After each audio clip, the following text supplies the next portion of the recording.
centrale pour la connexion et les contacts entre chaque membre, donc la moelle épinière, va commencer à se créer. Et là, nous sommes à présent à 27 jours de grossesse chez la femme. Et ensuite, à partir de ces 27 jours, c'est là qu'on va commencer à se faire voir un morceau de la tête de l'enfant on va commencer à voir que la tête commence à se créer, et donc un petit morceau de chair ou donc un petit quelque chose qui va se faire voir lorsqu'on regarde dans les échographies, etc. On va voir quelque chose qui va se distinguer des épaules et des extrémités des corps. C'est là les membres qui commencent à se créer. Et donc, tout cela va se faire jusqu'au 36e jour de grossesse. Et enfin, dans les 4 derniers jours pour terminer les 40 premiers jours, c'est là que dans les 4 derniers jours, plus ou moins, on avait vu la dernière fois sur les personnes, parfois ça peut dépasser, ça peut arriver à 42, 43, 44, 45, toujours dans cette première quarantaine de jours. Alors c'est là que les sensations, les 5 sens de cet enfant vont commencer à se mettre en place. Et c'est là qu'on peut se poser la question, on verra cela un peu plus tard aussi, est-ce que dès maintenant, cet enfant, il a les sens, il entend, il voit, il a le goût, etc.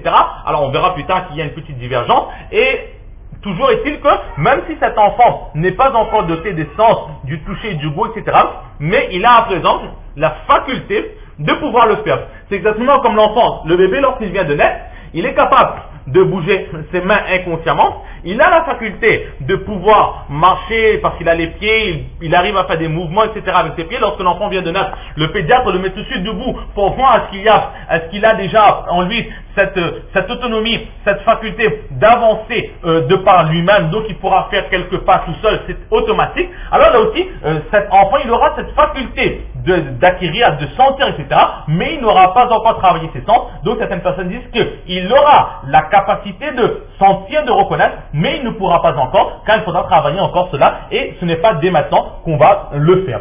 Et c'est là donc 40 jours que pendant ces 40 premiers jours là, nous avons eu plus ou moins ce qui se passe dans le ventre de la mère. Donc cette goutte du sperme, cette goutte du père qui va aller partout dans le corps, et ensuite à un moment donné, il va arriver au contact avec le l'ovule. On rappelle très rapidement. Donc la première chose qu'il va faire lorsqu'il sera en contact avec le l'ovule, ce sera de se consolider de façon à ce qu'il ne se sépare pas, que la création de cet enfant puisse se faire de la meilleure des façons. Ensuite, dès les premiers contacts, on va pouvoir faire remarquer 3 petits points noirs. Un, ce sera le cœur, le deuxième, ce sera le foie, le troisième, ce sera le cerveau.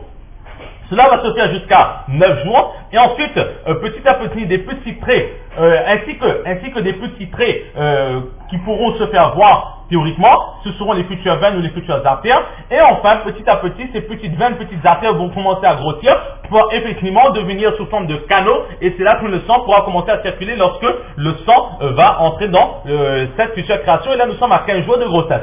Et après ces 15 jours, ces 3 premiers points que nous avions vus, le cœur, le foie et le cerveau, vont commencer à se faire remarquer.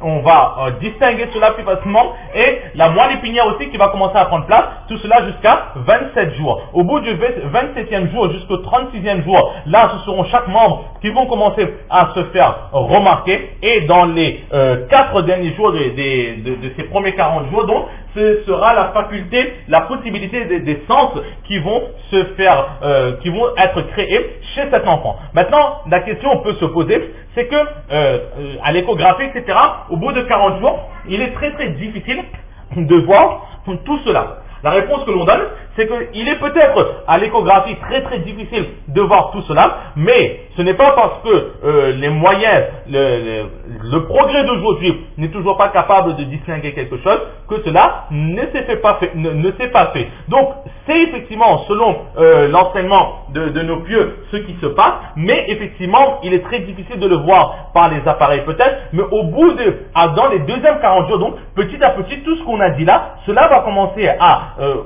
s'accentuer, grandir, et au fur et à mesure que l'enfant va grandir dans le corps de la mère, au fur et à mesure, cela sera beaucoup plus visible. Aujourd'hui, si on n'est pas capable d'apercevoir cela, cela ne veut pas dire qu'il ne s'est pas fait, cela s'est fait, et au fur et à mesure, cela va se distinguer un peu plus.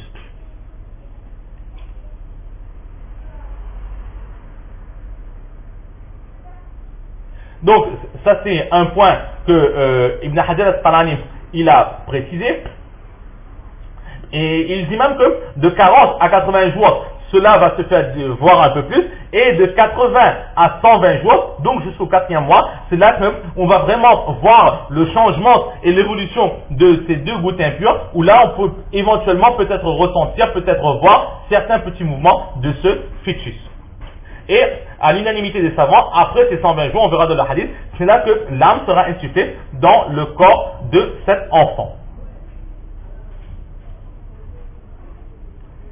Et comment savoir qu'au bout de 120 jours, l'âme est insufflée? C'est tout simplement parce qu'Allah subhanahu wa ta'ala lui-même, il a enseigné au saint prophète sallallahu alayhi wa sallam.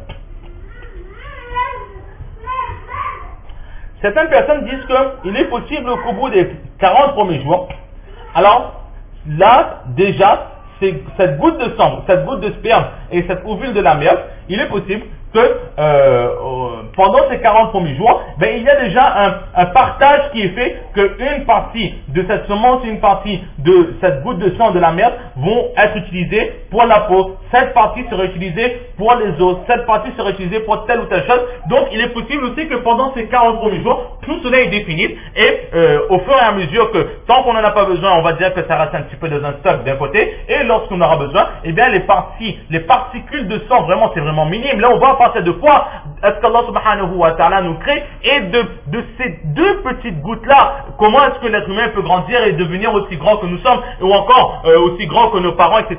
C'est là que nous voyons la puissance d'Allah subhanahu wa ta'ala. Donc il est possible que le partage est fait, et au fur et à mesure que le besoin se fait sentir, alors on va puiser un petit peu dans cette réserve que nous avons, c'est-à-dire la semence du père et l'ovule de la mère. Ça aussi, ce n'est pas impossible. Donc, nous étions donc à ce niveau que pendant les 40 premiers jours, c'est la semence, c'est sous forme de gouttes impures, et ensuite pendant 40 jours, cette goutte impure-là sera sous forme de sang coagulé. Et après cela, donc on est de 0 à 40 jours, c'est une semence, de 40 à 80 jours, c'est du sang coagulé, et de 80 à 120 jours, là c'est sous forme de chair, comme on l'a dit, Ibn Hajar il a dit que lorsque c'est sous forme de chair, on remarque beaucoup plus facilement les changements et les mouvements de ce fœtus. Et après cela, Allah subhanahu wa ta'ala enverra un ange à qui sera donné l'ordre d'écrire les 4 zakif de chacun d'entre nous. Alors, dans ce récit, dans ce hadith, nous voyons le sens du saint-prophète sallallahu alayhi wa sallam, c'est que après 120 jours, donc après 4 mois de grossesse, c'est là que Allah subhanahu wa ta'ala va envoyer un ange pour écrire les 4 zakif du futur nouveau-né. Et cet ange est appelé ou bien l'ange,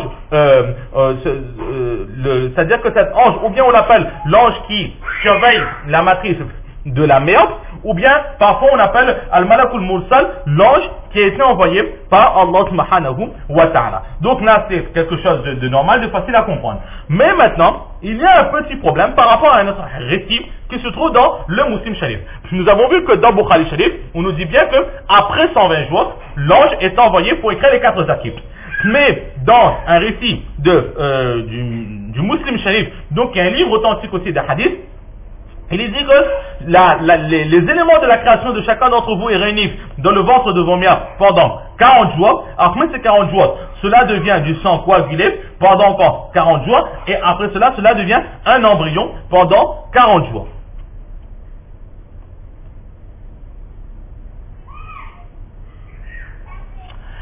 Et donc c'est à peu près ce que nous avons dans ce livre de Bukhari Sharif, mais la différence, elle se trouve là.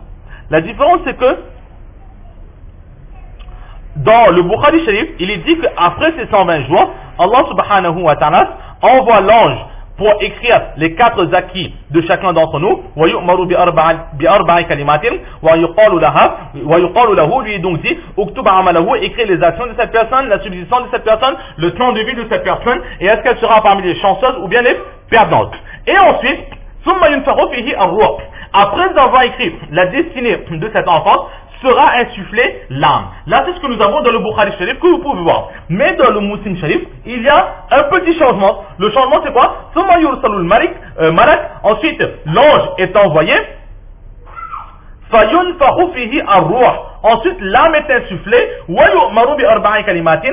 Et lui est ordonné d'écrire les 4 zakis. Donc là, il y a un changement dans la chronologie. Dans le Bukhari Sharif, on nous dit que d'abord on écrit la destinée, ensuite on donne l'âme. Et dans le Muslim Sharif, on dit que d'abord on donne l'âme et ensuite on écrit la destinée. Donc apparemment, il y a ici une divergence. La réponse, elle est très simple. La réponse est que le récit que nous avons dans notre Bukhari Sharif, c'est celui-là même qui est correct. Et le problème, c'est que dans le Muslim Sharif, ici Imam Bukhari, il nous donne ce récit en mettant l'emphase sur la chronologie, comment est-ce que ça se passe. Et Muslim Sharif, dedans Imam Muslim, il ne donne pas l'enseignement avec une chronologie, mais il nous dit simplement ce qui se passe, il ne fait pas attention à la chronologie. Donc on dira que Imam Muslim, lui, il a simplement mentionné ce qui se passe dans le ventre de la mère, mais il n'a pas donné de chronologie. Et Imam Bukhari, lui, il cite aussi ce qui se passe dans le ventre de la mère, et en même temps il donne la chronologie, de façon il n'y a plus de divergence, et l'ordre donc, c'est ce que le Bukhari Sharif lui-même, il dit. Donc, voilà pour cette petite objection. Ensuite,